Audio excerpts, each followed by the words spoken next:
قاسم کا پامال لاشا ہے۔ سلام ہو اس ماں کے اوپر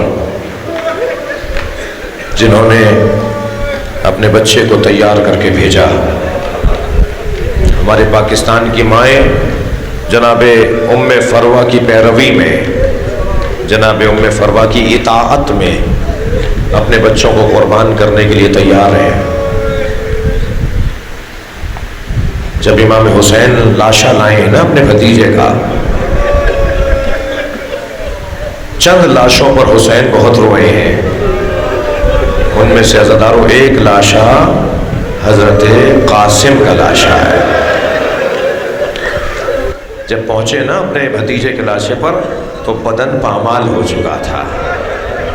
ایک آواز آ رہی تھی حسین مولا کو، چچا بچائیے، چچا بچائیے۔ میرے مولا گھوڑے پر بیٹھ کر ایسے روانہ ہوئے ہیں کہ دشمن یہ سمجھا کہ حسین نے حملہ کر دیا ہے، تو یہاں کے گھوڑے وہاں دوڑے اور وہاں کے گھوڑے یہاں دوڑے، اور ایک آواز آتی رہی چچا بچائیے۔ جب پہنچے ہیں نا امام حسین جناب قاسم کے قریب تو لاشا پامال ہو چکا تھا۔ یہ کہہ کر زمین پر بیٹھے، تیرے چچا پہ بڑا گراں ہے، تیرے چچا پہ بڑا گراں ہے کہ تو مدد کے لیے پکارے اور تیرا چچا تیری مدد نہ کرے۔ کیسے لاشا لائے ہیں حسین اپنے بھتیجے کا، اس کا بیان بہت مشکل ہے۔ سید ابن طاؤس نے لکھا ہے کہ لاشا اتنا لمبا ہو گیا تھا کہ میرے مولا نے اپنی پشت پر جنازہ اٹھایا تھا، حضرت قاسم کے پیر زمین پہ خط بنا رہے تھے، اور اکثر مقتل نگاروں نے لکھا ہے کہ امام نے ایک گٹھڑی میں لاشا اٹھایا ہے۔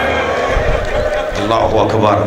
جب لا کے رکھ دیا نا گنج شہیدہ میں تو ساری بیویاں تو وہاں موجود تھیں، اس بچے کی ماں نہیں تھی۔ امام نے جناب زینب سے کہا، بہن بھابھی ام فروہ نظر نہیں آ رہی، میری بھابھی کو بلا کے لاؤ، ان کے قاسم کا لاشا آ گیا ہے۔ جب گئی جناب زینب ان کے خیمے میں تو بی بی اپنے خیمے میں نہیں تھی۔ برابر والے خیمے میں دیکھا، بی بی اپنے خیمے میں، اس خیمے میں نہیں تھی۔ ایک اور خیمے میں دیکھا، بی بی اس خیمے میں نہیں تھی۔ کسی نے بتایا جب قاسم کی شہادت کی خبر آئی تھی تو ام فروہ پشت خیمہ پر چلی گئی تھی۔ اب جا کر جو جناب زینب نے دیکھا پیشانی سجدے میں ہے اور جناب ام فروہ تسبیح پڑھ رہی ہیں، شکرن شکرا حقن حقا، یا اللہ تیرا شکر ہے تو نے میری قربانی کو قبول کر لیا۔ آواز آئی جناب زینب کی، بھابھی تمہیں حسین بلا رہے ہیں۔ اجرکم اللہ، اجرکم اللہ، آپ کی آوازیں بلند ہیں۔ جب آئی ہے نا وہاں جہاں لاشا رکھا تھا تو اپنے بچے کے پامال لاشے کو دیکھ کر کہا، بھائی حسین مجھے قاسم کا خون بھرا کرتا چاہیے۔ میرے مولا نے نہیں پوچھا بھابھی اس کرتے کا کیا کریں گی، جو کرتا تار تار ہو گیا، چاک چاک ہو گیا، گھوڑوں کی ٹاپوں سے جو کرتا چاک چاک ہو گیا، یہ خون بھرا کرتا، یہ چاک چاک کرتا۔ مگر ایک ماں کی خواہش تھی، امام حسین نے کچھ ہی دیر بعد وہ کرتا جناب ام فروہ کے حوالے کر دیا۔ بی بی نے اسے اپنے خیمے میں رکھ لیا۔ عصر عاشور خیمے لٹے، یہ قافلہ کوفے گیا، کوفے سے شام گیا، شام سے رہائی کے موقع پہ تبرکات واپس آئے۔ ہر بیوی نے اپنی اپنی گٹھڑی اٹھائی ہوئی ہے، جناب ام فروہ نے بھی اپنی گٹھڑی سینے سے لگائی ہوئی ہے۔ یہ قافلہ شام سے کربلا آیا، کربلا سے مدینہ پہنچا۔ جیسے ہی مدینہ پہنچی فرمایا میرے اونٹ کو جنت البقیع لے جاؤ۔ جناب ام فروہ کے اونٹ کو جنت البقیع لے جایا گیا۔ اونٹ سے اتری، قبر امام حسن کے قریب جا کے بیٹھی، گٹھڑی کھولی، خون بھرا کرتا نکالا، قبر امام حسن پہ پھیلا دیا۔ اے میرے والی تمہارے بچے کی نشانی لے کر، اجرکم اللہ، اجرکم اللہ۔ خدا کسی غم میں نہ رلائے، رونے کے ایام عزادارو، اگر مجھے چند دقیقے تاخیر ہو جائے تو مجھے معاف کریں گے۔ کربلا میں 9 شہید ایسے ہیں جن کی مائیں زندہ ہیں۔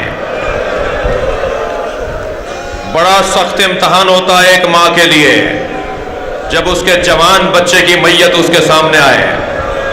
کربلا میں 9 ایسے شہید ہیں جن کی مائیں زندہ ہیں۔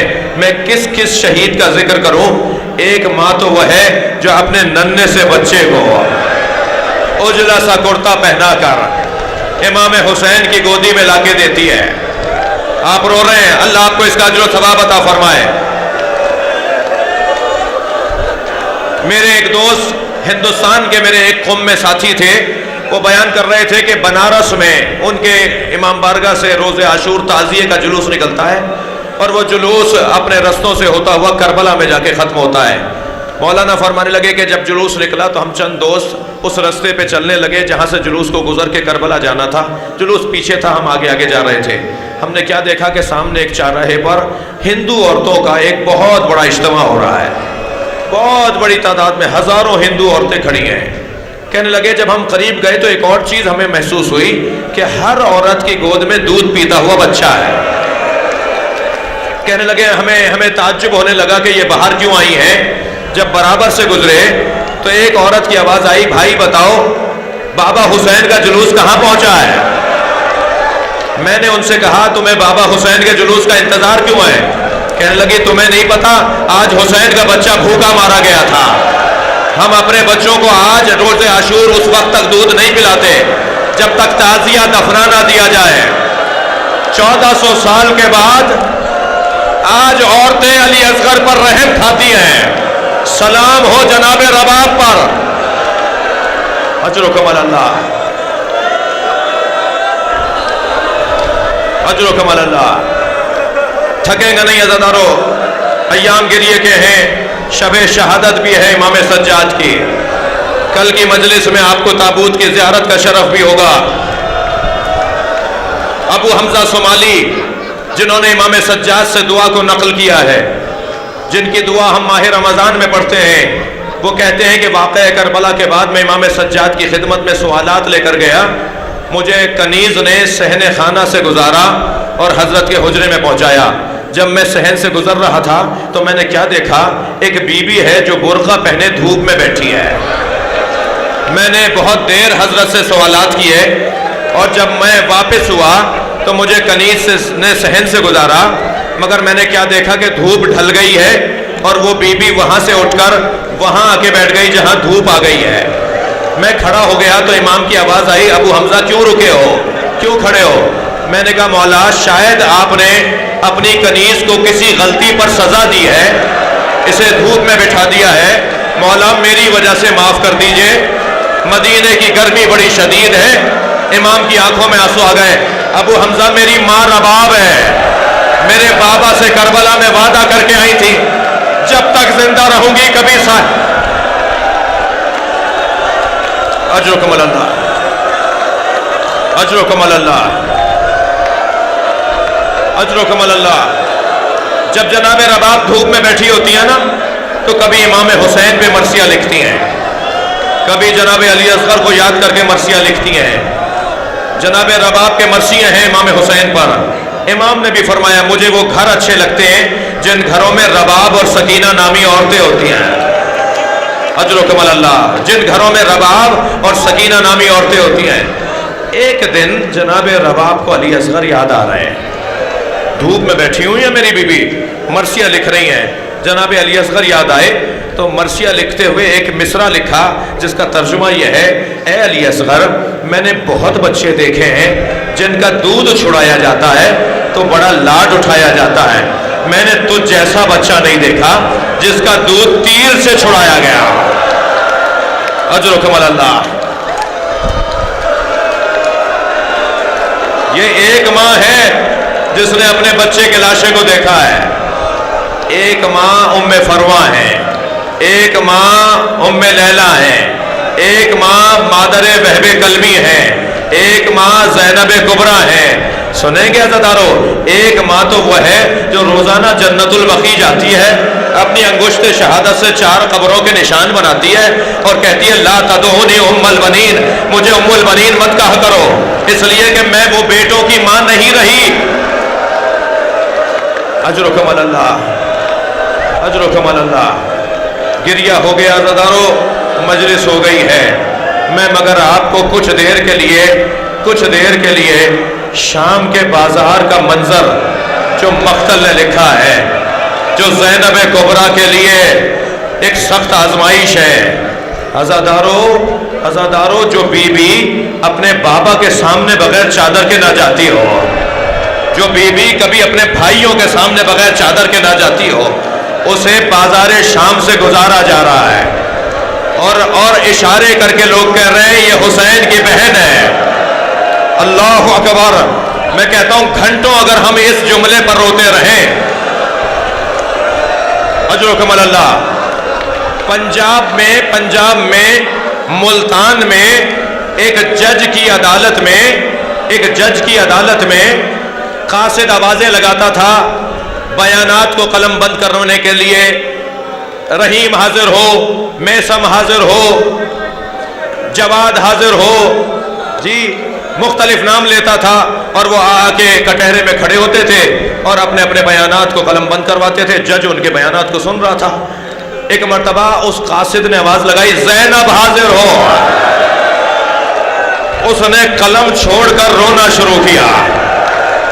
وہ جج کرسی چھوڑ کر چلا گیا، اس کے پیچھے پیچھے اس کا اسٹاف گیا۔ جج صاحب کیا ہو گیا؟ کہنے لگا کہ آج 1400 سال کے بعد یہ جملہ مجھ سے برداشت نہیں ہوا۔ زین العابدین نے کیسے برداشت کیا ہوگا؟ زینب کو دربار میں لایا جائے۔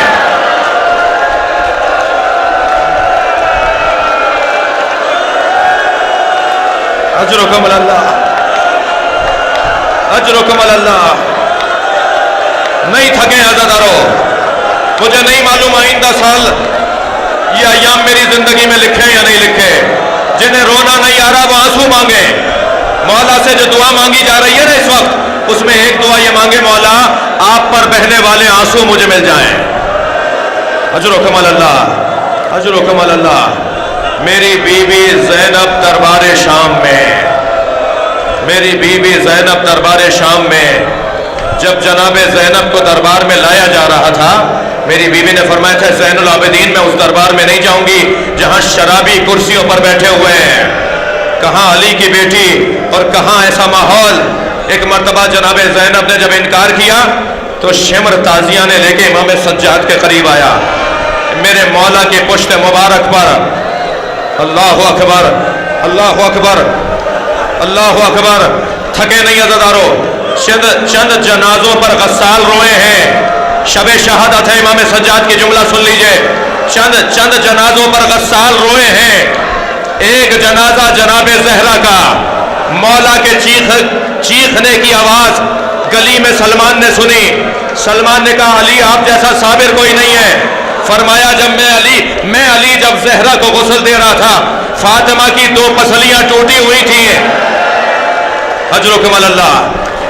ایک زہرا کے جنازے پہ غسال رویا، دوسرے جنازے کا حال سنیں گے، جناب سکینہ کے جنازے پر غسالہ روتی ہوئی باہر آئی، امام سجاد سے کہنے لگی اے اسیر زندان، مجھے اتنا بتاؤ تمہاری بہن کو کیا بیماری تھی؟ تمہاری بہن کس بیماری میں مری ہے؟ میرے مولا نے فرمایا میری بہن کو کوئی بیماری نہیں تھی۔ کہا میں نے جب کرتا علیحدہ کیا بدن پہ نیلے نشان، میرے مولا کی آنکھوں میں آنسو آ گئے، یہ سکینہ کے بدن پہ تازیانوں کے اجرکم اللہ۔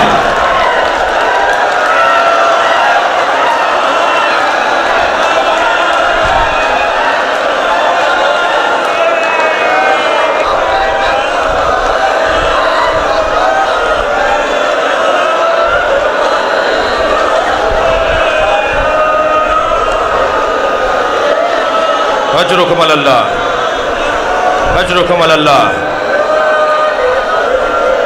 میں دعویٰ تو نہیں کرتا مگر بعض جملے ایسے ہیں کہ شاید آپ بستر پہ جاتے جاتے روئیں گے، آپ بستر پہ لیٹ کے بھی روئیں گے۔ شاید یہ دن ہمارے رونے کے لیے ہی اللہ نے قرار دیا ہے۔ یہ رات بڑی قیامت کی رات ہے۔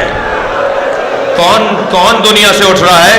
حسین کا عزادار، امام حسین کا ماتمی، امام پہ رونے والا۔ جب امام باقر نے امام سجاد کو غسل دیا نا تو میرے مولا کے چیخ کے رونے کی آواز باہر آئی۔ جب کسی نے پوچھا تو بتایا جب میں نے بابا کا کرتا علیحدہ کیا، میرے بابا کے بدن پہ بیڑیوں کے نشان، توق کا نشان، اجر و کمال اللہ.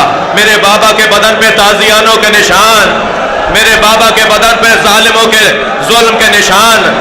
اجر و کمال اللہ، اجر و کمال اللہ. جب دربار میں جناب زینب کو لایا گیا، امام سجاد فرماتے ہیں میرے لیے وہ سخت دن تھا جب میری پھوپھی زینب کو لایا گیا اور آواز دے کر کہا گیا کہ علی کی بیٹی کو باہر لایا جائے. جناب فضہ آگے آگے کھڑی ہو گئی. میں نے ان کی ماں سے وعدہ کیا تھا میں ان بچوں کی حفاظت کروں گی. چند غلاموں کو حکم دیا گیا اس بوڑھی عورت کو ہٹاؤ. غلام تازیانہ لے کر آگے بڑھے. صرف ایک تازیانہ فضہ کو لگا تھا کہ فضہ نے یزید کے عقب میں کھڑے ہوئے حبشیوں کو خطاب کیا، اے حبشیوں، اجر و کمال اللہ، اے حبشیوں تمہاری غیرت کو کیا ہوا ہے؟ تمہارے قبیلے کی عورت پہ ہاتھ اٹھایا جا رہا ہے. تلواریں نکلنا شروع ہو گئیں. اے یزید خبردار، ہمارے قبیلے کی عورت پہ کوئی ہاتھ نہ اٹھائے. زینب کبریٰ نے مدینے کا رخ کیا. نانا ایک